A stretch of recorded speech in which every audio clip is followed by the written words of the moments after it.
Hi, welcome to this training on how to return items and workflows. Let's go over some workflows terms. So in workflows, we call a window a wizard. On the left-hand sidebar, we have what are called groups. And at the top, we have tabs. So in order to return an item, we need to be in the circulation tab, in the common tasks group, and then the discharging wizard.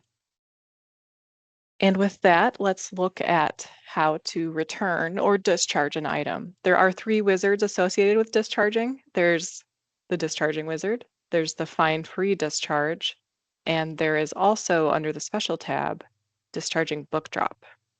So if you're fine-free, you probably really only need to learn about the regular discharging wizard because the other two wizards are ways to avoid or backdate to avoid fines. So to return an item, it's pretty simple. You're going to make sure you're in this box here and you're going to scan your items using your barcode scanner, RFID, or you can even type in the barcode if you need to.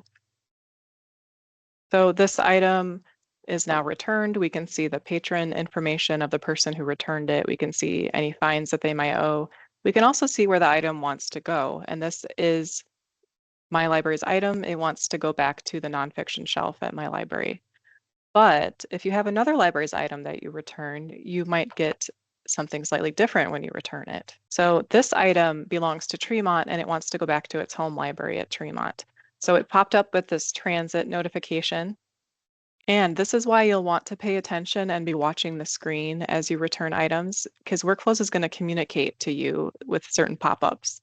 So if you had continued scanning with the next item, if you were using a barcode scanner, it will mess you up and it might misscan and that item might not get returned. So just watch the screen as you're going. This transit message, we can press OK.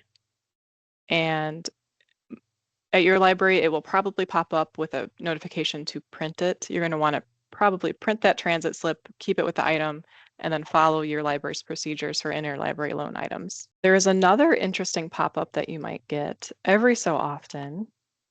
You might get this sort of scary pop-up that says, warning, this item was reported as lost or assumed to be lost. While this looks concerning, it is actually one of my favorite pop-ups to get in workflows because that means an item that was lost has come back. And so all you're gonna have to do is press OK. You can see that this person owed $20 for their lost item. They now owe $0 because that item has been returned. We're functioning as a fine-free library here on this example, so he didn't get any fines. But if your library had fines, they might have ended up with a little bit of fines. But otherwise, when you get that lost pop-up, it's a great thing. It means your book is back after being lost for a while, and you can just put it on the shelf like normal. So the other two wizards, fine-free is the next one. It functions just the same as the discharge wizard. You're gonna scan your item in, and all it does is prevent fines from showing up for that particular item on that particular day. So this would be handy for situations where you don't want to give the patron a fine. A common example might be that a patron gets an overdue notice in the mail or email, and then they call your library and they say, hey, I know I returned that item. Can you check the shelf? And so you go and check the shelf and the item's there, but it hasn't been discharged in workflows. So you definitely want to make sure that person's not going to get a fine because your library made a mistake. That item was supposed to get returned. It didn't. It somehow ended up on the shelf. Fine-free discharge is a great use for that because you don't want that person to get fines for that particular item. And the last wizard is discharging book drop. This also functions similarly, except up here you have the option to pick a date. So a lot of libraries will backdate their book drop to the previous day. So that way, if someone returned items Tuesday evening after the library was closed and you're checking the book drop on Wednesday morning, you could choose to backdate your book drop to Tuesday. And that way, if any of those items are due on Tuesday and you have fines at your library, that way you're not giving somebody fines. Another common way people use it is on the weekend, Monday morning, when you're discharging the book drop, you backdate it to the last day that you were open, if you were open Saturday, perhaps.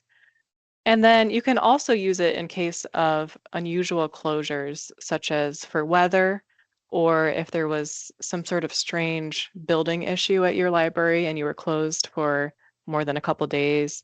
Um, Discharging book drop is a great way to handle all of the items that are in your return.